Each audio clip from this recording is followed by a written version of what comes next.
দেখো আমি একটা প্যান বসিয়ে নিয়েছি গ্যাসে, ফ্রাই প্যান। একটু ঘি দিয়ে দিচ্ছি।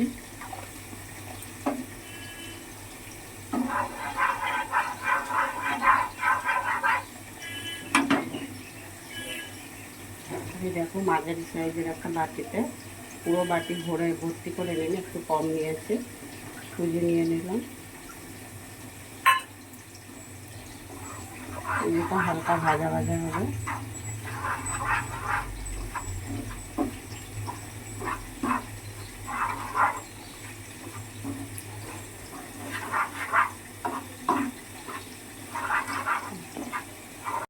আমি আনি না। দেখো সুজিটা কিন্তু খুব বেশি ভাজা হবে না। আর আমি 2 চামচ ময়দা দিয়ে দিচ্ছি, পুরো ভর্তি করে না, অল্প করে।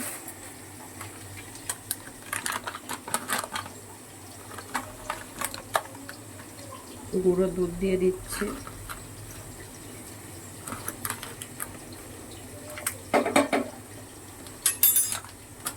3 চামচ দিয়ে দিলাম।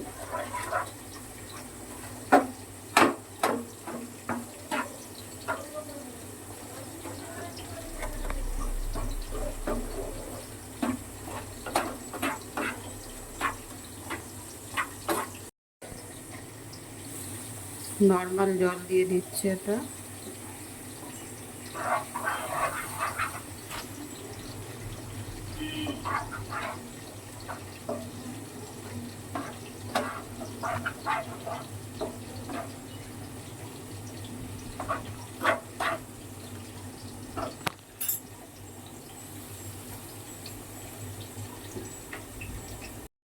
দেখো এটা হয়ে গিয়েছে, প্রায় একটা দলা হয়ে যাবে, যেমনি আঠা মাখি ওরকম হয়ে যাবে। বেশি শক্ত হবে না, একটু নরম নরমই রাখবো। আবার আমি একটু এতে ঘি দিয়ে দিচ্ছি।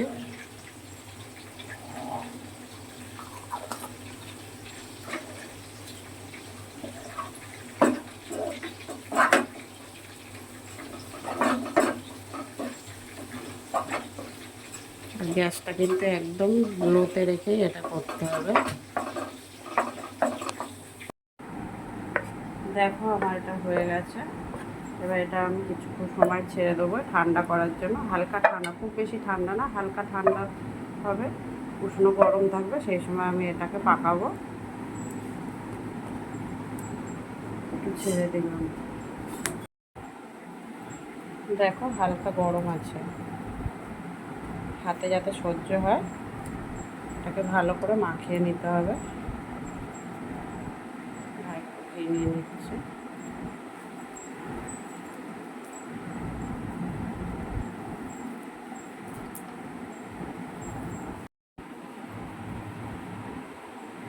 এইভাবে লম্বা লম্বা শেপ দিয়ে নিচ্ছি, যে যেমন পারে সে সেরকম শেপ দেয়। আমি লম্বা লম্বা দিচ্ছি।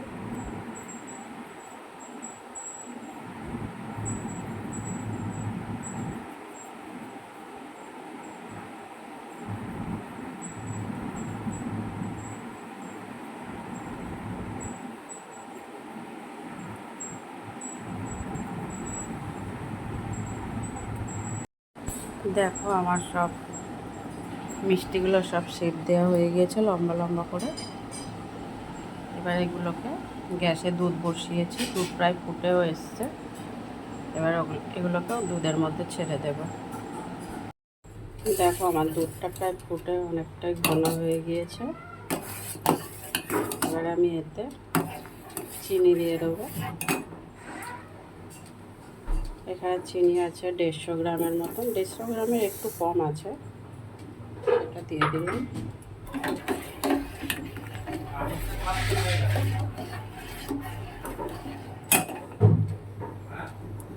এটা আরেকটু ফুটবে, তারপরে আমি মিষ্টিগুলোকে এর মধ্যে দিয়ে দেবো।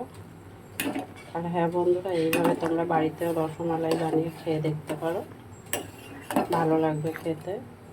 আর তোমরা কারা কারা আমার ভিডিওটা দেখছো, লাইক কমেন্ট শেয়ার করে দিও। আর আমার ইউটিউব চ্যানেলটাতে গিয়ে সাবস্ক্রাইবও করে দিও।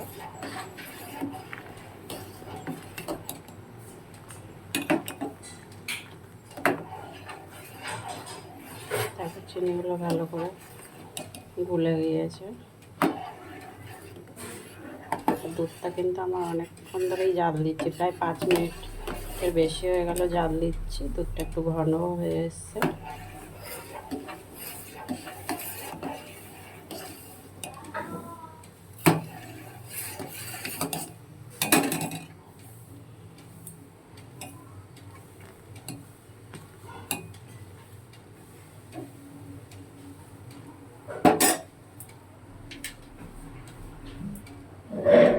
দেখো মিষ্টিগুলো এবার ছেড়ে দেবো।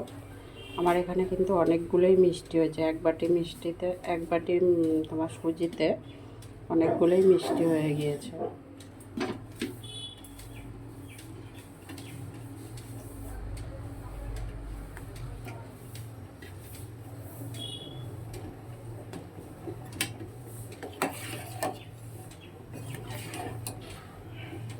এভাবে হালকা হালকাভাবে নাড়াতে হবে, নাহলে এগুলো কিন্তু বসে যাবে নিচে। একটু হয়ে গেলে তারপরে জাল হবে, নাহলে দিয়েই না নাড়লে এগুলো এর সাথে বসে যাবে।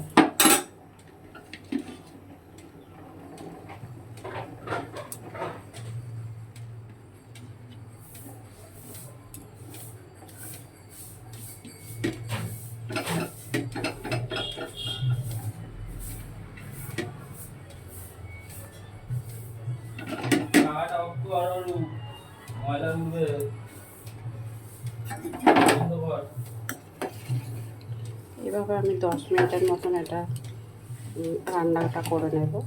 10 মিনিট পর দেখাচ্ছি এটা কেমন হয়। আরও বড় বড় আর ফুলেও যাবে এগুলো। দেখো আমি এখানে প্রায় 15 মিনিটের মতন এটা সিদ্ধ করে নিয়েছি, মানে রান্না করে নিয়েছি, দুধ দিয়ে ফুটিয়ে নিয়েছি ভালো করে। আর দুধটা দেখো কত ঘন হয়ে গিয়েছে।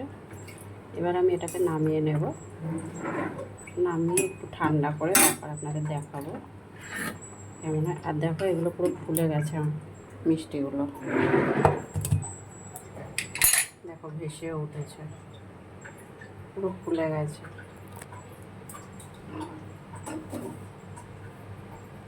দেখো